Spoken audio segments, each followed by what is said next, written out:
जिस रीति से हम लोग करते हैं आराधना, वैसे ही आज भी परमेश्वर का उस गुण को थोड़ा सा याद करने के बाद हम परमेश्वर का आराधना करेंगे। வழக்கமாக நாம் செய்து வருகிற ஆராதனைப்படியாக தேவனுடைய குணங்களை பற்றி ஆராய்ந்து நம்முடைய ஆராதனையை தொடர்ந்து நம்ம பார்ப்போம். आज ही परमेश्वर के उस क्रूस को थोड़ा सा मैं आपके सामने लेके आने के लिए मैं चाहूँगा. இன்றைக்கு தேவனுடைய சிலுவையை குறித்து உங்களுக்கு முன்பாக வைக்கும்படியாக விரும்புகிறேன். जो क्रूस पर जिस यीशु ने आपको और हमें उद्धार करने के लिए मुक्ति दिला करके वहाँ तक जहाँ वो वर्तमान है वहाँ पहुँचाने के लिए जो दाम चुकाए उस बातों को हम अध्ययन करेंगे. தேவன் தம்முடைய சிலுவையை கொண்டு நமக்கு ரட்சிப்பை கொடுத்து தேவன் தம்முடைய அவர் கொண்டு போகிற அந்த அந்த நிகழ்காலத்துக்காக அந்த காரியத்தை குறித்து நாம் இன்று பார்க்க போகிறோம். मेरे साथ एक वचन को पढ़ देंगे. என்னோட கூட ஒரு வசனத்தை படியுங்கள். यशायाह नबी के पुस्तक उसका 53 अध्याय ஏசாயா 53 उसका 3, 4, 5, 6 पद को पढ़ेंगे. 3, 4, 5, 6 वो तुझ जाना जाता और मनुष्यों का त्यागा हुआ था. वो दुखी पुरुष था, रोग से उसकी जान पहचान थी और लोग उससे मुख फेर लेते थे. वो तुझ जाना गया और हमने उसका मूल्य ना जाना. उस चेतक निश्चय उसने हमारे रोगों को सह लिया और हमारे ही दुख को उठा लिया. तो भी हमने उसे परमेश्वर का मारा कूटा और दुर्दशा में पड़ा हुआ समझा. परंतु वो हमारे ही अपराधों के कारण घायल किया गया, वो हमारे अधर्म के कामों के कारण कुचला गया. हमारी ही शांति के लिए उस पर ताड़ना पड़ी कि उसके कोड़े खाने से हम लोग चंगे हो जाएं. हम तो सब के सब भेड़ों के समान भटक गए थे. हम में से हर एक ने अपना अपना मार्ग लिया और यहोवा ने हम सबों के अधर्म का बोझ उसी पर लाद दिया. परमेश्वर के नाम की महिमा होने पाए. கர்த்தருடைய நாமம் மகிமைப்படுவதாக. यहाँ उसका 6वां पद इस प्रकार है. இங்கே 6வது வசனம் அப்படியே हम तो सबके सब भेड़ों के नाई भटक गए थे. நாம் ஆடுகளைப் போல வழி தப்பி हम திரிந்திருந்தோம். में से हर एक ने अपने अपना मार्ग लिया. நம்முடைய வழிகளை நாம் தெரிந்து கொண்டு அலைந்தோம். अपना अपना मार्ग लिया. அவர்களுடைய அவனவன் தன் வழியிலே நாம் போனோம். अभी भी जो है हमारा साथ जो है इसी बातें पाया जाता है. अभी भी इसी बातें हमारे अंदर पाया जाता है. இன்றைக்கு கூட அதே காரியங்கள் தான் நம்முடைய வாழ்க்கையில காணப்படுகிறது. लेकिन हमारे अंदर उस क्रूस के साथ हम कितने दूर हम उस क्रूस के साथ जो रिश्ता रखे हैं हमें मालूम नहीं है. ஆனால் சிலுவை கூட இருக்கிற அந்த தொடர்பு அது எவ்வளவு தூரம் வரைக்கும் உண்டு என்பதை நமக்கு அறிய முடியல. जिस यीशु मसीह ने हमारे चलते तुझ जाना गया, जिस यीशु मसीह ने उस क्रूस को भी सहने के लिए वो तैयार हुआ, उस यीशु मसीह को उस क्रूस को हम कभी कभी भूल जाते हैं. இந்த ஆண்டவராக இயேசு கிறிஸ்து பட்ட பாடுகள், அவர் பட்ட அவமானங்கள், அந்த சிலுவையினுடைய காரியங்கள் நமக்கு மிகவும் அவமானமாக்குரிய அந்த ஒரு காரியங்கள் நாம் இன்று எண்ணப்படாத ஒரு காரியமா இருக்கிறது. उसका 4 पद में इस प्रकार है. 4வது வசனம் இப்படியாக உள்ளது. निश्चय उसने हमारे रोगों को सह लिया, हमारे दुखों को उठा लिया, तो भी हमने उसे परमेश्वर का मारा कूटा और दुर्दशा में पड़ा हुआ समझा करके लिखा है. நம்முடைய பாடுகளை ஏற்றுக்கொண்டார், துக்கங்களை சுமந்தார், நம்முடைய அவர் நோய்களை கூட அவர் சுமந்து கொண்டார் என்று பார்க்கிறோம். लिखा निश्चय, நிச்சயமாக, निश्चय उसने हमारे रोगों को सह लिया. மெய்யாகவே நம்முடைய பாடுகளை அவர் ஏற்றுக்கொண்டது लेकिन उन्हें. उस यीशु मसीह का उस प्रेम को मैंने कहा था, उसका उस यीशु मसीह का प्रेम का तुल्य या उसका समान और किसी चीज को हम लोग नहीं देख सकते हैं. அவருடைய அன்புக்கு சமமாக நிகராக ஒன்றுமே இல்லை. अगर यीशु मसीह से पूछा जाए, यीशु मसीह आप हम लोगों से कितना प्यार करते हो? ஆண்டவராய் இயேசு கிறிஸ்துவிடம் கேட்போம் என்று சொன்னால், ஆண்டவரே நீ எங்களிடத்தில் எவ்வளவாக அன்பு கூறுகிறேன் என்று சொல்லி, उन्होंने अपने हाथ फैला करके क्रूस पर खड़ा, मैं इतना तुझसे प्रेम करता हूं. சிலுவையிலே தன்னுடைய 2 கரங்களை அவர் விரித்தவராக அவர் கூறுவார், நான் இவ்வளவாக நான் அன்பு கூறுகிறேன்னு சொல்லி पूरा हाथ फैला करके यीशु मसीह क्रूस पर खड़ा है, मैं तुझसे इतना प्यार करता इसलिए अपने जान को तुम्हारे लिए दिया हूं। சிலுவையிலே தன்னுடைய 2 கைகளையும் முழுவதுமாக விரித்தவராக அவர் கூறுவார், நான் உங்களை இவ்வளவாக அன்பு கூறுகிறேன்னு சொல்லி. उस यीशु मसीह का थोड़ा सा दशा को देखिएगा, அவருடைய சிலுவையில அவருடைய இயேசு கிறிஸ்துவின் நிலைமையை கொஞ்சம் நாம் யோசித்து பார்ப்போம். क्रूस में चढ़ाए जाने के पहले अपनों ने यीशु मसीह को पकड़वाया। சிலுவையில அறையப்படுவதற்கு முன்பாக அவருடைய சொந்த ஜனங்களாலே அவர் பிடிக்கப்பட்டார். अपनों ने इनकार किया, அவருடைய சொந்த ஜனங்களாலே அவர் மறுக்கப்பட்டார். और कोड़े खा करके उस क्रूस पर चढ़ाए जाने के लिए लेके गया। அவர் வாரினாலே அடிக்கப்பட்டு சிலுவையிலும் கூட அதோட சொந்த ஜனங்களாலே அறையப்பட்டார். यीशु मसीह उतना दुख को सहने का क्या कारण है? இவ்வளவு துக்கங்களை அவர் சகிக்க வேண்டியது என்ன? हम कहते हैं पापियों के लिए यीशु मसीह ने बलिदान हुआ। அவர் பாவிகளுக்காகத்தான் அவர் மரித்தார் என்று சொல்கிறோம். मैं कई बार जो है आज भी जो है अगर फिल्म को देखता हूँ, उस यीशु मसीह का दया सागर या जो है जीसस जो फिल्म को देखते हैं उस क्रूसिफिकेशन का जो बातें हैं उसको उतना अच्छा से मैं देख नहीं पाता हूँ. அந்த சிலுவை காட்சிக்குரிய இந்த சம்பவத்தை தயாசாகர் கருணாமூர்த்தி அந்த படமாக இருந்தாலும் சரி, அல்லது ஜீசஸ் அந்த படமாக இருந்தாலும் சரி, ஆனால் அந்த காட்சியை என்னால் சரிவர பார்க்க முடியவில்லை. कारण एक एक्टर है, वो जो है उतना जो है एक्ट कर सकता है यीशु मसीह का जैसे एक्ट करके अपने को जान को गंवाने के लिए उसने एक एक्ट दिखा सकता है। असलियत में क्या हुआ होगा इस बातों को सोच करके कभी कभी मैं वहां रो बैठता हूं. ஒரு நடிகர், அதுவும் அவர் நடிக்க தத்ரூபமாக நடித்து காட்டக்கூடிய அந்த காரியம் அப்படியே இருக்கும் என்று சொன்னால் உண்மையிலேயே ஆண்டவராக இயேசு கிறிஸ்துவினுடைய அந்த நிலைமை எப்படிப்பட்டதாக இருக்கும்? यीशु मसीह का प्रेम के तुल्य कुछ भी नहीं है. ஆண்டவருடைய அன்புக்கு நிகராக ஒன்றும் இல்லை. लेकिन कई बार जो है हम उस यीशु मसीह का प्रेम को तिरस्कार कर देते हैं. ஆனால் अनेक முறை நாம் ஆண்டவருடைய அன்பை நாம் நிராகரித்து விடுகிறோம். उस यीशु मसीह का प्रेम को हम तुच्छ समझते हैं. அந்த அன்பை நாம் மிகவும் எளிதாக எடுத்துக்கொள்கிறோம். अगर हकीकत में उस यीशु मसीह का प्रेम हमारे अंदर रहता, उस प्रकार की बातें जो लोग देख करके इस प्रकार का कार्य को तुम्हें नहीं करना चाहिए था करके लोग नहीं कहता. ஆனால் ஜனங்கள் இப்படிப்பட்ட இந்த அன்பு நம்மிடத்தில் இருக்கும் என்று சொன்னால் ஜனங்கள் ஒருபோதும் நம்மை பார்த்து சொல்ல மாட்டார்கள் இந்த காரியத்தை நீ செய்து விட்டாயே என்று சொல்லி. लेकिन हमारे अंदर जो है साल बीतते बीतते जो है हमारे अंदर उस यीशु मसीह के साथ जो है जो प्रेम जो हमारे उनके साथ जो लगाव है वो धीरे धीरे धीरे जो है कम होते जाता है. வருடங்கள் நாட்கள் கடந்து கடந்து ஆண்டவருடைய கூட வைத்திருக்கிற அந்த அன்பு மிக மிக மிக மிக குறைந்து கொண்டே போகிறது. अब थोड़ा सा सोच के देखिएगा, हम पिछले दिनों में कब उस यीशु मसीह का क्रूस को याद किए? நாம் யோசித்து பார்ப்போம். கடந்த சில நாட்களாக அந்த சிலுவை பாடுகளை குறித்து நாம் யோசித்திருக்கிறோமா? कब याद किए? எப்போதெல்லாம் நாம் அதை நினைவு கூர்ந்திருக்கிறோம்? எப்பொழுது நாம் நினைத்தோம்? कब कौन सा समय था? எந்த நேரத்தில் நாம் நினைத்தோம்? हो सकता पिछले प्रभुभोज के समय में, கடந்த திருவிருந்து சமயத்தில் நினைவு கூர்ந்திருக்கலாம். याद करने के लिए कहा गया उस समय में, इसलिए याद किए हैं. நமக்கு சொல்லப்பட்ட அந்த நினைவு கூறுதலின்படியாக ஒருவேளை நாம் நினைவு கூர்ந்திருக்கலாம். लेकिन मेरे प्यारों, रोज ही हमारे सामने उस क्रूस के बातें जब हमारे सामने चले आता है, हम रास्ता नहीं भटकेंगे. நம்முடைய வாழ்க்கையில தினமும் அந்த சிலுவையினுடைய பாடுகள் காட்சிகள் வரும் என்று சொன்னால் நம்முடைய வாழ்க்கை பாதை ஒரு நாளும் மாறாது. हमारा रास्ता इधर उधर नहीं भटकेगा. நம்முடைய வாழ்க்கை பாதையை ஒரு நாளும் நாம் மாற்ற முடியாது. उस यीशु मसीह का एक एक बूंद जो खून उनका जो क्रूस से जो टपकने वाला बातों को जो लोग देखता है वो जो है जानबूझ करके गलतियां नहीं कर सकता है. சிலுவையிலிருந்து வடிந்த அந்த ஒவ்வொரு துளி ரத்தத்தையும் நாம் நினைப்போம் என்று சொன்னால் தெரிந்து நாம எந்த ஒரு தெரியாமலும் கூட நாம் தவறு செய்ய முடியாது. थोड़ा सा रोज जो है हमें उस बातों को याद करने की जरूरत है. கொஞ்சமாவது அந்த காட்சியை அந்த காரியத்தை நினைவு கூற வேண்டும். यीशु मसीह का क्रूस जो है उसमें उसने उस प्रकार के कार्य को उसने किया.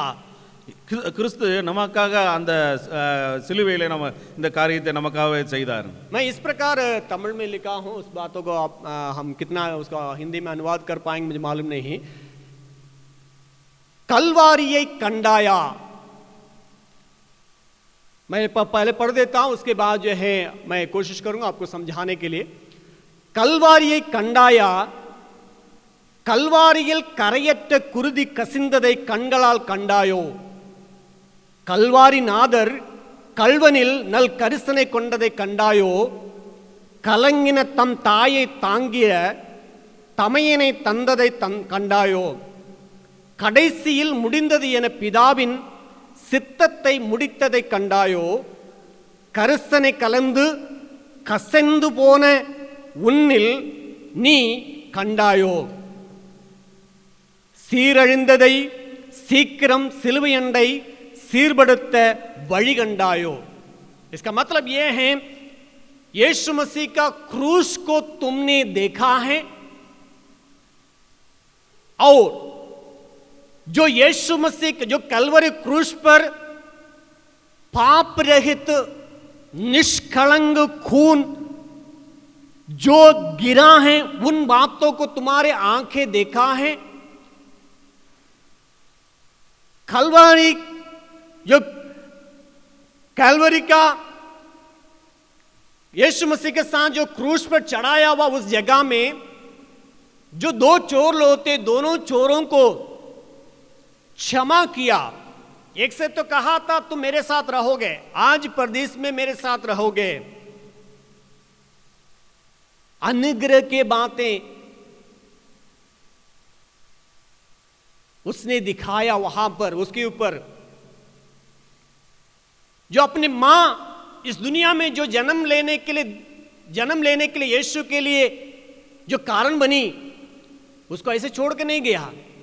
वहां लिखा है तमयने तंदरे कंडायो. तमयन मतलब बेटा को, एक बेटा को यूहन्ना से कहा कि इसको तुमको देखना है, इसका ख्याल करना है. यीशु मसीह उस वक्त में भी क्रूस पर रह करके भी अपने मां को छोड़कर नहीं गया, किसी के हाथ में सौंप कर गया देखभाल करने के लिए. अंत में पिता से कहता है सब समाप्त हुआ. उतना दुख को सहने के बाद सब समाप्त हुआ. पिता की इच्छा को पूरा किए हुए बातों को तुमने देखा है. उसके बाद ख्याल के साथ उनके बातों को, ख्याल उनके अंदर पीछे छिपा हुआ होने के चलते यीशु मसीह का प्रेम से भरा हुआ बातों को क्या तुमने उस क्रूस पर देखा है. और साथ ही साथ आखिर में इस प्रकार लिखा है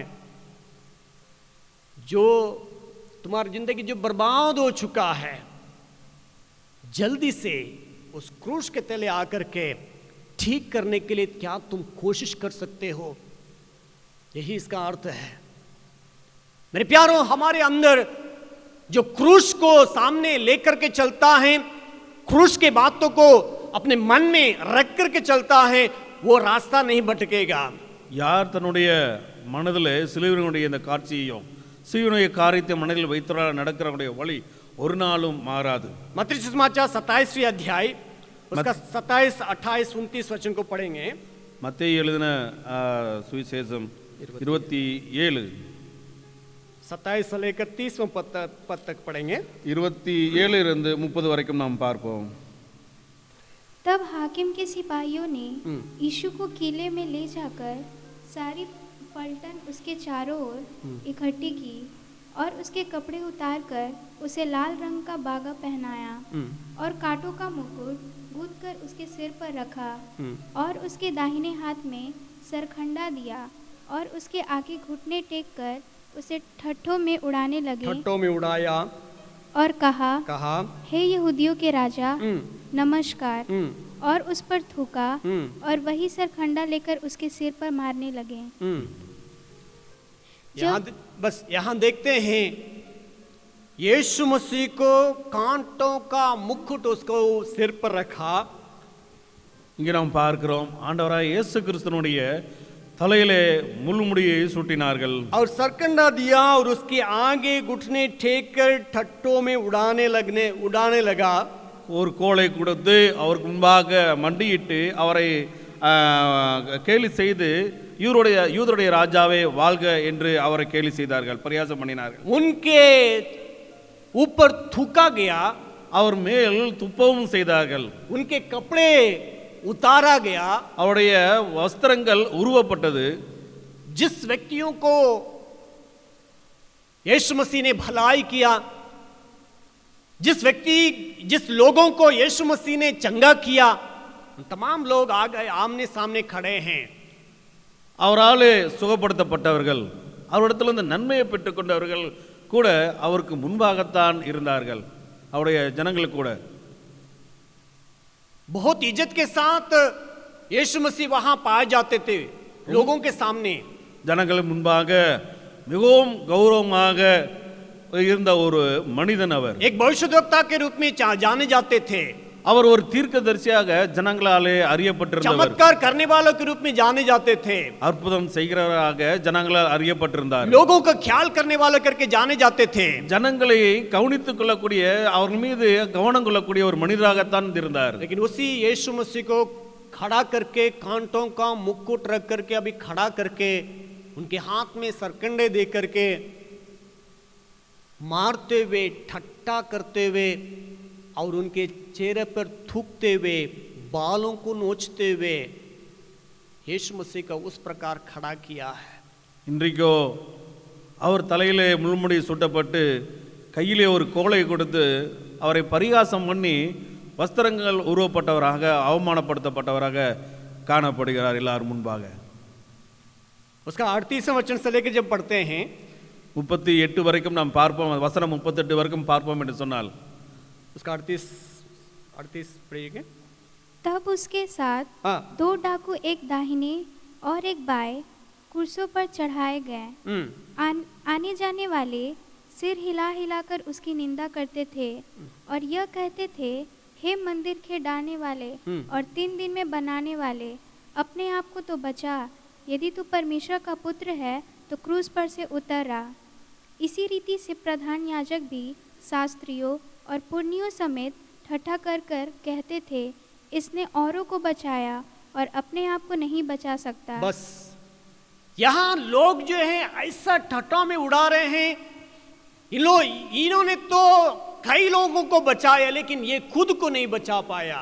அநேகரை காப்பாற்ற இந்த மனுஷனும் தன்னைத்தான் காப்பாற்றிக் கொள்ள முடியவில்லை என்று சொல்லி ஆண்டவரை பார்த்து பரிகாசம் பண்ண அநேகர் தொடங்கினார்கள். ना केवल उतना ही, அது மட்டுமல்ல, यीशु को क्रूस पर न केवल चढ़ाया, यीशु मसीह को बदनाम करने के लिए 2 चोरों को दाएं तरफ बाएं तरफ जो है 2 चोरों को भी उन लोगों ने क्रूस पर चढ़ाया. இயேசு கிறிஸ்துவை சிலுவையிலே அறைந்தது மட்டுமல்லாதபடிக்கு அவர் இன்னும் அவமானப்படுத்தத்தக்கதாக 2 கல்லர்களை வலது இடது பக்கமாக கூட நிறுத்தி வைத்தார். निर्दोष, குற்றமற்றவர், पाप रहित अपने जीवन को निर्वाह किया हुआ व्यक्ति को खड़ा कर दिया चोरों के बीच में. பாவம் இல்லாத வாழ்க்கை வாழ்ந்த ஒரு மனுஷனை 2 கல்லருக்கு மத்தியிலே நிறுத்தப்பட்டவராக इन காணப்பட்டார். तमाम बातें आपके चलते मेरे चलते हैं. இதெல்லாம் உங்கள் என்னுடைய நிமித்தமாகவே. क्या हम उस बातों को समझ पाते हैं?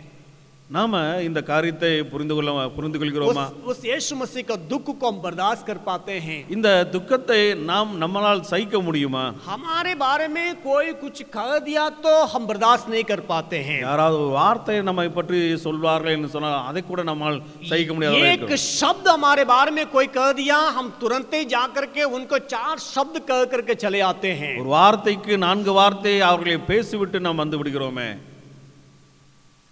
क्या हम सचमुच में उस यीशु मसीह का क्रूस को याद करके उस बातों को अपनाने के लिए कोशिश करते हैं? அந்த சிலுவையை பார்த்து அது எனக்கென்று சொல்லி தமக்காகி கொள்ள ஆயத்தமா இருக்கிறோமா?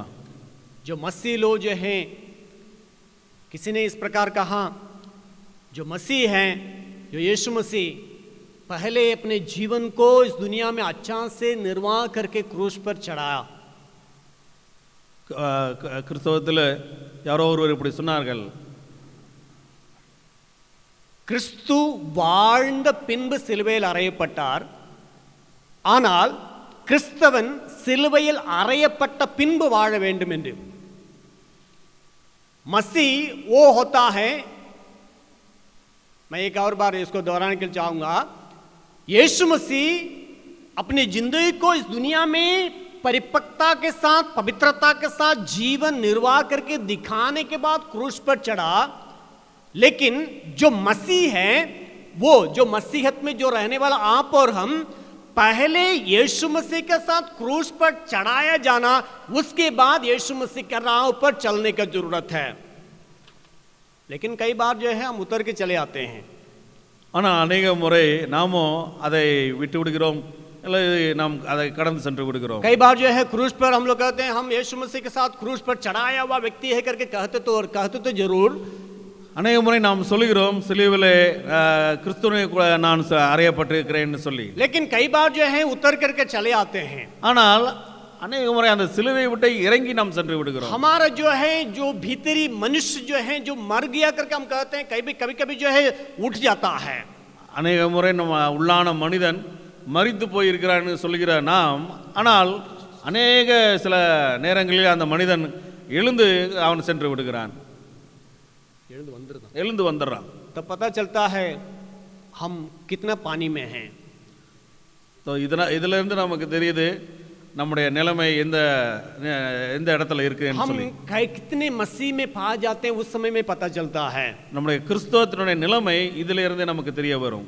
क्या उस यीशु मसीह जो आपके लिए मेरे लिए उतना दुख, उतना निंदा को सहे, चोर करके उनको दिखाने के लिए लोगों ने चोरों के बीच में खड़ा किया, उस यीशु मसीह का स्वभाव हमारे अंदर आने के लिए हम अनुमति देते हैं. அந்த சிலுவையிலே ரெண்டு கல்லலுக்கு மத்தியிலே காட்டப்பட்ட அந்த கிறிஸ்து நம்முடைய வாழ்க்கையிலே வருவதற்கு, அந்த நிலைமை நம்முடைய வாழ்க்கையிலே காணப்படுவதற்கு நாம் அனுமதிக்கிறோமா? यीशु मसीह का मृत्यु के चलते इफिसी के पत्र दूसरे अध्याय उसका 19वें वचन को पढ़ेगा, हम आगे बढ़ेंगे. इफिसी दूसरा अध्याय 19वें पद में इस प्रकार लिखा है, इसलिए तुम अब विदेशी और मुसाफिर नहीं रहे, परंतु पवित्र लोगों के संगी, स्वदेशी और परमेश्वर के घराने के हो गए हैं करके लिखा है. நீங்கள் அந்நியரும் பரதேசிகளுமாய் இராமல் பரிசுத்தவான்களோடு ஒரே நகரத்தா தேவனுடைய வீட்டாருமாய் இருக்கிறீர்கள். अब परदेसी नहीं है, இப்பொழுது நாம் பரதேசிகள் அல்ல, स्वदेशी है, या जो है स्वर्ग का वासी हम हो गए हैं. நம்ம தேவனுடைய தேவனுடைய வீட்டாராக நம்ம காணப்படுகிறோம். सचमुच में कितने लोग कह सकते हम स्वर्गीय है? हालेलुया. तो थोड़ा बगल वाला से पूछे ना, स्वर्गीय है தேவனுடைய வீட்டாராக या संसार के बातें आज भी जो है हमारे पीछे पीछे आता है. உலகத்துக்குரிய காரியம் இன்றைக்கு நம்ம பின்னாடி வருகிறதா? मसीह के बातें हमारे अंदर पा जाता है, या संसार के जो खिचखिचाव जो है हमारे पीछे जो है चले आता है. கிறிஸ்துவின் காரியமா அல்லது உலகத்தின் காரியமா இது நம்மை ஆட்கொள்கிறது, இழுக்கிறதுன்னு சொல்லி. पहले हम अंधकार में थे, முன்பாக நாம் இருளே இருந்தோம். लेकिन अब हम ज्योति में चलने वाले हैं. இன்றைக்கு நாம் ஒளியிலே நடக்கிறவர்களாக காணப்படுகிறோம். बीच बीच में लाइट मत बुताना, लाइट ऑफ नहीं करना है. இடையில அந்த வெளிச்சத்தை, அந்த ஒளியை அந்த அமுச்சு போடக்கூடாது. कभी कभी इतना रोशनी बाप रे, और इतना भक्ति भाई के साथ हम चलते फिरते हैं, लोगों को सलाह देते हैं, कभी कभी जो है चेहरा देखने से लगता है कि बाप रे हालेलुया. அந்த மாதிரி சில வேளையில நம்ம சகோதரர்களுக்கு ஆலோசனை சொல்றதும் சரி, அவர்களை வழி நடத்துறதும் சரி, அவ்வளோ பிரகாசமா இருக்கும். नहीं ऐसा नहीं चाहिए, ऐसा ना हो, அந்த மாதிரி ऐसा ना हो, அந்த மாதிரி இருக்கக்கூடாது. हम मसीह यीशु के साथ क्रूस पर चढ़ाया हुआ रहें. கிறிஸ்துவின் கூட சிலுவையிலே அறையப்பட்டவர்களாக நம்ம मसीह यीशु के स्वभाव को जितना हो सके उस मसीह यीशु का स्वभाव को दिखाने के लिए हम कोशिश करेंगे. கிறிஸ்துவின் சுபாவத்தை காட்டுறவர்களாக நம்முடைய வாழ்க்கையில முயற்சி எடுக்க வேண்டும். पुराना बाइबल पुराना मनुष्यत्व को उतार डालो करके लिखा है. பழைய மனுஷனை களைந்து போடு என்று சொல்லி வேதம் நமக்கு சொல்லுகிறது. उतार डालो, களைந்து போடு. जिस कपड़ा गंदा हो जाता है उसको उठा करके फेंक देते हैं, या जो है जो कूड़ादान में कभी कभी डाल देते, जो लायक नहीं, उस प्रकार हमारे अंदर से जो बातें, जो पुराना मनुष्यत्व को उसको उतार करके अभी तक नहीं फेंके हैं, फेंकने के लिए कोशिश कीजिए। நம்முடைய பழைய மனுஷன் அந்த அழுக்கு துணியை உருவி அழுக்கு கூடையில் போடுற மாதிரி அந்த பழைய மனுஷனுடைய வாழ்க்கை, அந்த சுவாபம், அதை நம்ம களைந்து போடுவதற்கு, உருவி போடுவதற்கு முயற்சி எடுக்க வேண்டும்.